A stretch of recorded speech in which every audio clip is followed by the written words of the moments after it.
har'a dhiigni koo gannaqamee jira.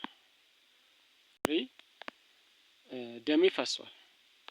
አብይ ብቻ ሳይሆን የኢትዮጵያ ሕዝብ ጭምር ማለት ነው የምናገረውና የኢትዮጵያ ሕዝብ ኢትዮጵያውያን እኔ ለኢትዮጵያ ለዚች ሀገር መስዋዕትነት እየከፈልኩ እየሰራሁ እያለ የእናትና የአባቴ የአቅመ ደካማ ንብረት እንደፈለገ ይትጫወቱበት ለምን ትነካላችሁ? ማን ፈቀደላችሁ? ፖሊስ ነው እስረኛ ነው የሚጠብቅ የእስረኛ ጠባቂ ነው ወዛ እንትን ምንድነው ምንድነው ዋርድያ ነው ዘበኛ የእስረኛ ዘበኛ ነው እስረኛ ነው የሚጠብቀው እንጂ የሰውን ንብረት ይርፋል እንዴ? መንግስት እኮ መንግስት ደሞዝ የሚከፍለው እኮ ህብረተሰብን ጠብቅ የህብረተሰብ ንብረት እንዳይነካ ነው እንጂ ህብረተሰብን ዝረፍ ብሎ አይደለም እንደ መንግስት አሰልጥኖ መሳሪያ ሸክሞ የሰጠው። እኔ እናትና አባቴ ደክመዋል። አይኗ ያይም የአባቴ አይን ይኸው እዚህ ጋር ይሄኛው በዱላ ነው የተመታሁት። እዚህም ተመትቼ ተፈንክቻለሁ። ደሜ በዚህ ፈሶ ይሄ ጃኬቴ ሁሉ ደም በደም ቦክቷል። አጥቤው ነው ደሙ ከላው ላይ ራሴንም ደሜን አጥቤያለሁ። ለገብርኤል ሄጄ እውነት እግዚአብሔር ከሆነ ማለት ነው እውነት ገብርኤል የገብርኤል ዕለት ቆሜ ግቢ ውስጥ እውነት ገብርኤል ብዬ አቁሜ ገብርኤል ዕለት ቆሜ ገብርኤልን አክብሬ ከሆነ እውነት አምላክ እዛ ካለ ደሜን ያውጣ። ደሜ ፈሷል። የእውነት ግንባር ራሱ እንደዚህ ደሜ ፈሷ አያውቅም።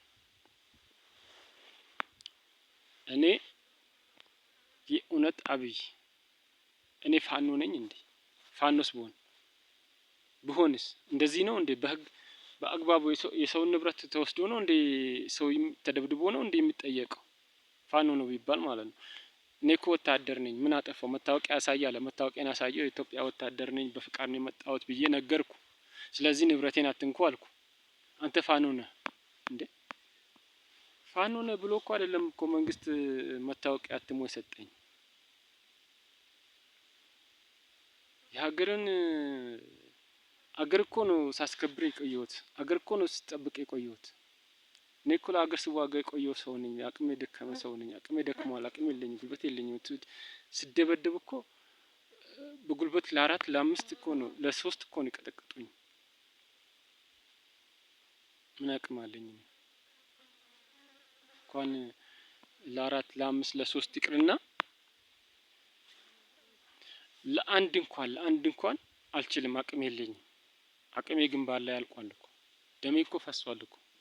ደሜ እኮ ማሰልጠኛ ፈሷል እኮ። ተደብድቤያለሁ እኮ። እንደገና እናትና አባቴ ንብረት ላይ ልደብደብ እንዴ? ምን አጠፋው እንዴ? እስረኛ ግቢ እኮ አልሄድኩም። ወይንም ደግሞ እስረኛ ከዚህ 5 ኪሎ ሜትር ነው የሚታሰሩት። እዛ 5 ኪሎ ሜትር ሄጄ እኮ አይደለም እነሱ መተው ነው እኛ ንብረት ላይ እዚህ የሚያሳጭዱት። በቀን ስራ ነው የሚያሳጭዱት። እስረኛውን አውጥተው በቀን ስራ ነው የሚያሳጭዱት። ቀን ስራ ነው የሚሰራው እስረኛ እዚህ መጥቶ። ለምንድነው እስረኛ አይደለም? ለምንድነው ቀን ስራ የሚሰራ? ከሆነም እስረኛ ወንጀል ነው የሰራው። ለምንድነው እዚህ ቀን ስራ መጥቶ ቀን ስራ የሚሰራ? ቀን ሰራተኛ ጠፋ እንዴ? ፖሊሶችስ መንግስት አይደለም እንደሚከፍላቸው? ለምንድነው የቀን ስራ የሚሰሩት እዚህ መጥተው? እስረኛን ይዞ መጥቶ ለፖሊስ ይከፈላል፣ ለእስረኛም ይከፈላል። ህብረተሰቡ ያለውን ሀብት እላው ላይ ይጨርሳል። ሰክረው ነው የደበደቡኝ። እንግዲህ አሁን ቢራ ነው የሚጠጡት። የሚገርመው ነገር እስረኛ ይዞ መጡ። እዚህ በቀን ስራ እያሰሩ ለራሳቸው ቢራ እንደፈለገ ይመጣላቸዋል፣ እንደፈለገ ይሆናሉ። የሰውን ንብረት ያጠፋሉ። ሰውየው ይዞ የመጣው ባለ ንብረቱ ሌላ ቦታ የሚያጭዱት ሌላ ቦታ። እኛ ንብረት ላይ መጥቶም ለምንድነው ንብረቴን የሚዘርፈው? የኛን ንብረት ነው እያጨደ። ይሄ እኮ የኛ ንብረት ነው፣ ለምን ትነካለህ? የኔ ነው፣ ንብረቴ ነው፣ ለምን ትነካለህ? ማን ፈቀደልህ? አይ አላወኩም፣ ይቅርታ እኮ የአባት ነው። የሰው ንብረት እንደ ምን አገባህ አለ እንደ የሰው ንብረት ላይ ምንድነው ካለ እንደ የሰው ንብረት ላይ ዱላ አለ እንዴ የሰው ንብረት ላይ እንዴ? ንብረቴን ማስከበር አልችልም እንዴ? እኔ አቅም የለኝም እንዴ? መንግስት የለም እንዴ? ህግ የለም እንዴ? አገር ላይ ህግ የለም እንዴ? መንግስት የለም እንዴ? እንዴ ድሃ ይሞታል እንዴ? በንብረቱ ላይ በእናትና በአባቱ በተከበረበት ንብረት ላይ ይሞታል እንዴ? ድሃ መገደል አለበት እንዴ? ይህ እግዚአብሔር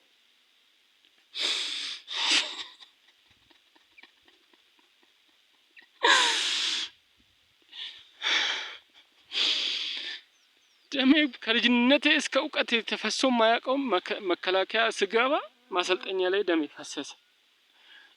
ድጋሜ ደግሞ ዛሬ ደሜ ፈሰሰ። ህግ የለም እንዴ? መተዳደሪያ ህግ የላቸውም እንዴ? በህግ እኮ ነው መጠየቅ ያለብኝ። እኔ እኮ ወንጀል ብሰራ ተከስሼ ነው እኮ እንደዚህ አድርጓል ተብዬ መጠየቅ ያለብኝ። ተደብድቤ ነው እንደምጠየቀው? ቀጥቅጦኝ ነው እንዴ ንብረቴን ዘርፎ የሚሄደው? ቀጥቅጥ የሚል ህግ አለ እንዴ? መንግስት ይህን ህልባት ካልሰጠልኝ እኔ እውነት እዚህ ሸኖ ላይ አሳውቆ ህግን ካላስከበረ መንግስት ኢትዮጵያ ላይ ህግ የለም፣ መንግስት የለም።